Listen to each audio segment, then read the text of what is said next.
Welcome to G3 TV, where African stories come to life. They say the forest speaks only to those who dare to listen. Not with words or whispers, but through rustling leaves, shifting winds, and the breath of the earth beneath bare feet. For as long as the village of Ikora had stood, nestled between the sloping hills and endless green, there had been stories about the ancient tree that grants wishes.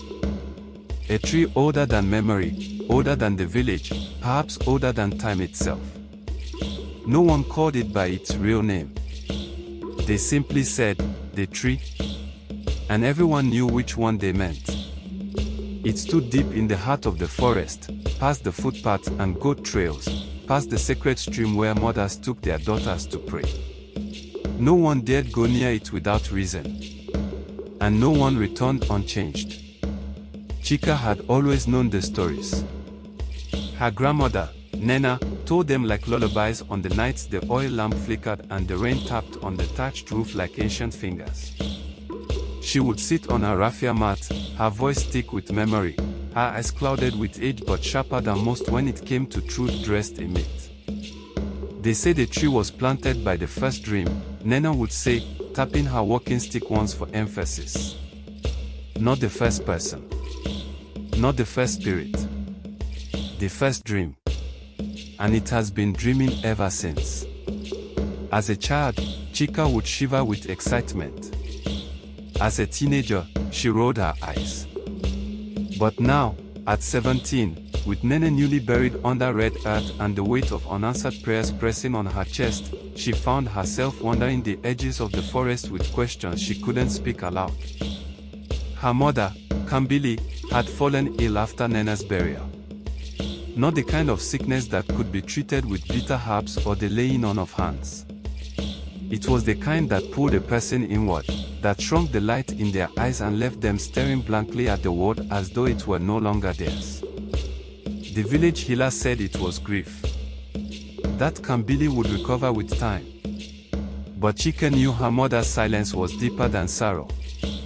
It was as if a part of her had been taken.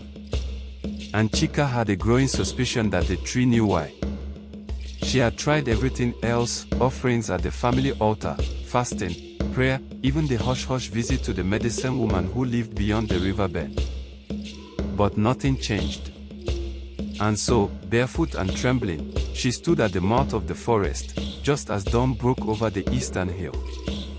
The path was narrow, hemmed by thick underbrush that brushed her ankles like warning fingers. The forest swallowed sound. Even the birds seemed to hush as she stepped forward. Her heart thudded with fear, but also something more potent, hope. The journey to the tree was not mapped, not even in the minds of hunters or woodcutters. It was said the tree revealed itself only to those it deemed worthy. Chika followed no trail, only instinct, and the flickers of memory from Nena's stories. Hours passed. Maybe days. Time in the forest moved like water, shifting, slipping, impossible to grasp. Chika's legs ached, her throat dried, but she walked on, drawn by something she couldn't name. And then, suddenly, it was there. The Iroko stood in a clearing bathed in a light that didn't seem to come from the sun. Its back was dark as night but shimmered faintly with gold, as though stardust had been ground into its skin. Its roots curled like the arms of sleeping giants, spiraling deep into the earth in patterns too deliberate to be natural. The air around it pulsed, not with wind, but with breath. Chika fell to her knees. She didn't know what she was supposed to do.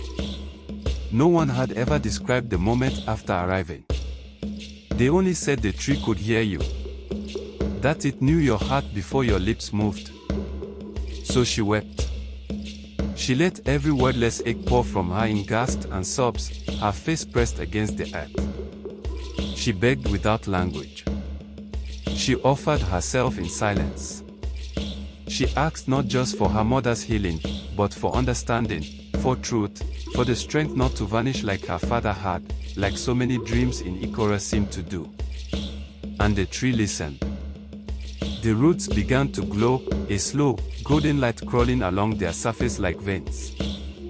The ground trembled, not violently, but like a sigh. Chika looked up and saw the leaves turning slowly, even though there was no wind. A single fruit, shaped like a heart and glowing softly, dropped from the highest branch and landed beside her. It was warm to the touch. She did not ask questions. She took it, bowed, and whispered a thank you with a voice hoarse from silence. The journey home was faster. Or maybe the forest simply opened for her now. She emerged from the trees with the sun setting behind her and the fruit pulsing gently in her satchel. Her mother was awake when she returned. Sitting up. Eyes clear. Asking for food.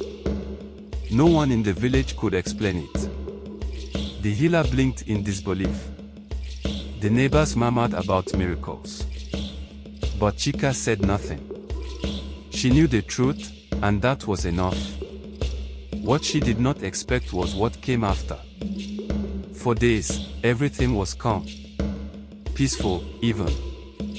But then the dreams began.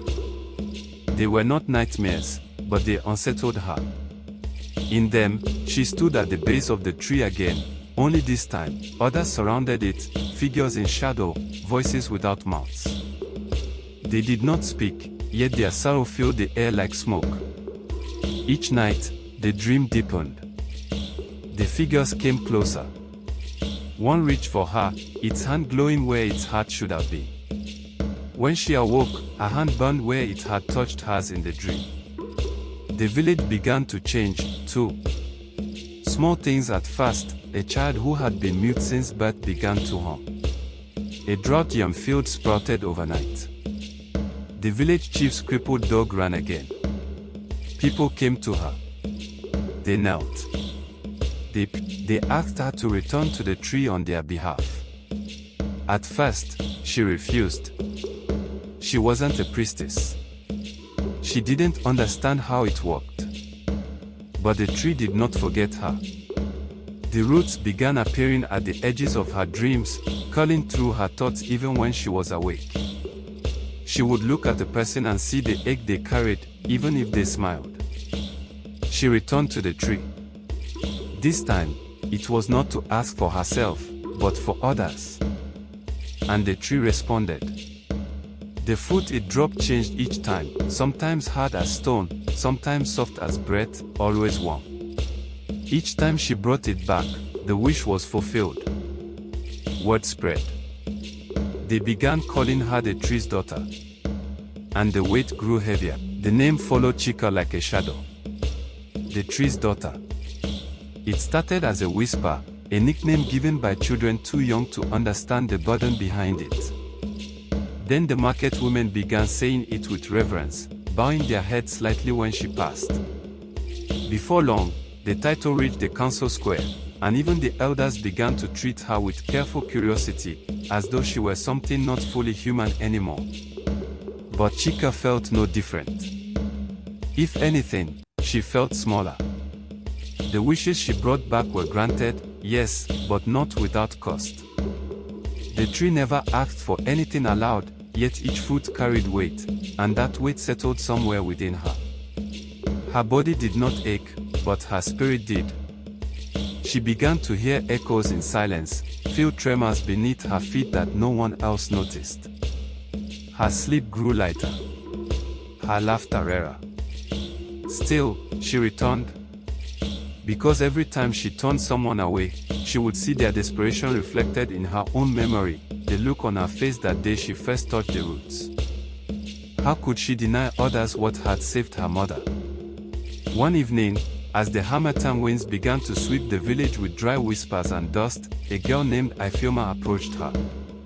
Ifeoma was no older than 10, with wide, watchful eyes and a silence that had once been mistaken for shyness.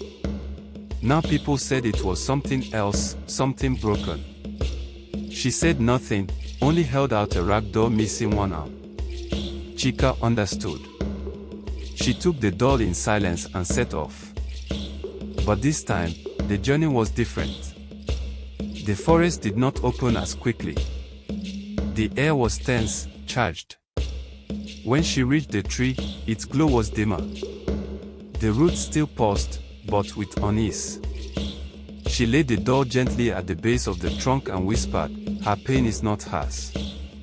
She was not meant to carry it." The roots didn't glow. Instead, a low hum filled the clearing, deeper than before, almost angry. The ground beneath her vibrated. The branches above stirred violently, though the wind outside the forest was still. And then a voice, not heard, but felt, brushed against her consciousness. They ask, but they do not change. The food that fell this time was unlike the others. It was black as charcoal, cold to the touch. Chika hesitated, but took it. When she returned to the village, Ifeoma's eyes met hers. The girl did not smile. She simply took the fruit, held it close, and walked away. That night, Ifeoma spoke for the first time in years. She told her mother what had been done to her. She named the man. And her voice did not tremble. But the man, he did not sleep that night. Nor the next. On the third day, he was found wandering into the forest, eyes wide and empty, murmuring, "She sees me. The tree sees me." He was never seen again. From then on, the tree's wishes came with warnings. Not all who asked were granted. Some who received never returned to thank her. Others tried to bargain. A few demanded. One man, the wealthy palm oil merchant who had long refused to pay fair prices to his laborers, brought Chika a basket of coins. "Tell the tree I want more," he said. "More land, more wealth. I will give it anything." Chika refused. The next season, every tree in his orchard bore fruit too bitter to sell. And still they came. They brought their greed wrapped in grief, their vengeance masked as justice. Chika's heart grew weary. Her body remained young, but her eyes, those who looked closely said they held centuries. Then came the dream that changed everything. It was Nena.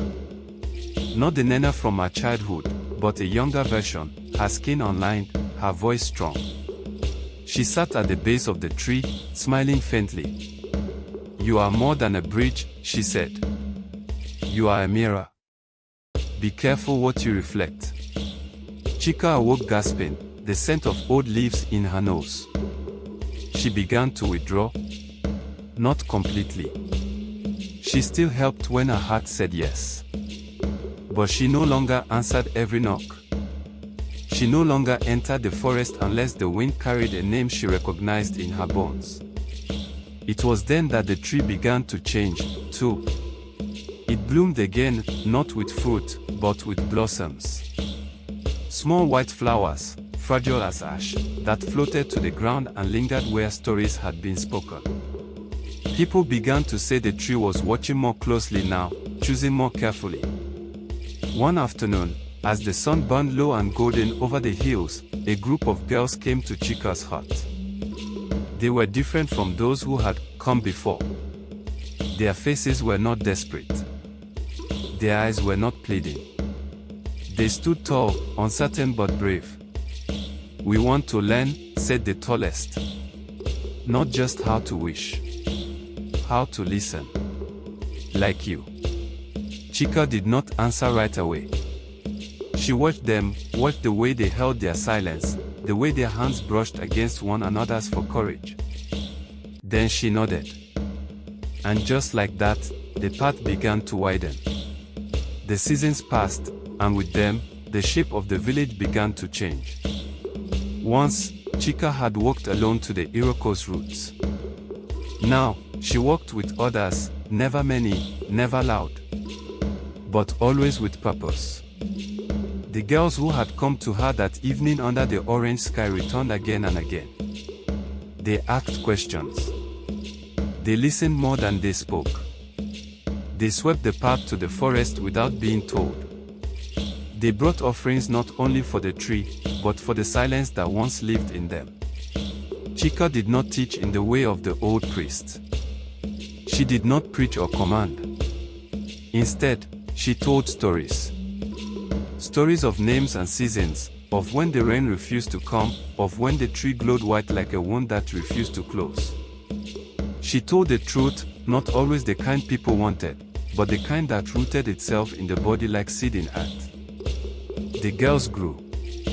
They learned when to kneel and when to stand. They learned to watch for the signs, the way the leaves whispered when someone spoke a lie, the way the soil grew warm when a choice was being made that would ripple outward. One day, a woman from another village came, carrying a child with a crooked leg. "They say the tree grants," she said. Chika did not answer. The woman looked around, then back at her.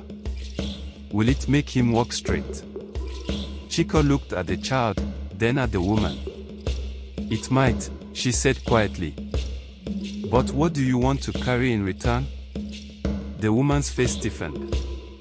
"I came for a gift, not a riddle." Chika nodded. "Then perhaps it is not time." And yet, she gave the child a blossom from the Iroquois branch. That night, the tree did not glow. But 3 days later, the boy's laughter echoed through the village. Not because he walked straight, but because he had begun to run, crooked and strong, without shame. Not every story ended in the way people expected. But the village began to understand that this was the point. The tree had not come to serve. It had come to teach. One morning, the elders invited Chika to the council square. "We would like to name you Keeper," said the oldest, whose skin folded like bark and voice cracked like twigs in fire. Chika shook her head gently. "I do not keep the tree. The tree keeps us." The council fell silent. Then one of the younger elders, one who had once mocked her mother, stood. "Then what shall we call you?" Chika looked up, past the rooftops, past the hills, toward the edge of the forest. "I am Chika. That is enough." From then on, the council saw the wisdom of the women who had gathered under the tree. Girls learned to speak with strength. Boys learned that to be gentle was not weakness. Marriages were no longer sealed by bride price alone, but by shared vows before the Iroquois. The old ways did not vanish, they were reshaped, rerooted in something deeper. Some nights, strangers still came, bearing secrets, carrying sorrow. Some were turned away. Others were welcomed. But all left changed. One night, long after the harvest had been gathered and the moon hung low like a bowl of milk in the sky, Chika sat at the base of the tree, her fingers tracing the old spiral pendant that still pulsed faintly with warmth. "I never asked for this," she whispered. The tree did not answer with words. But the wind rose gently, and the petals fell, soft and steady, like rain that washes not just the skin, but the soul. From the darkness behind her, footsteps approached. One of the girls, now a woman, her voice seasoned and her shoulders square with purpose, sat beside her. "We have visitors," she said. "From the river town." They heard the story. Chika smiled faintly. "Let them rest. Tomorrow, we listen." The woman hesitated. "And after that?" Chika's smile deepened. "Then we show them the way."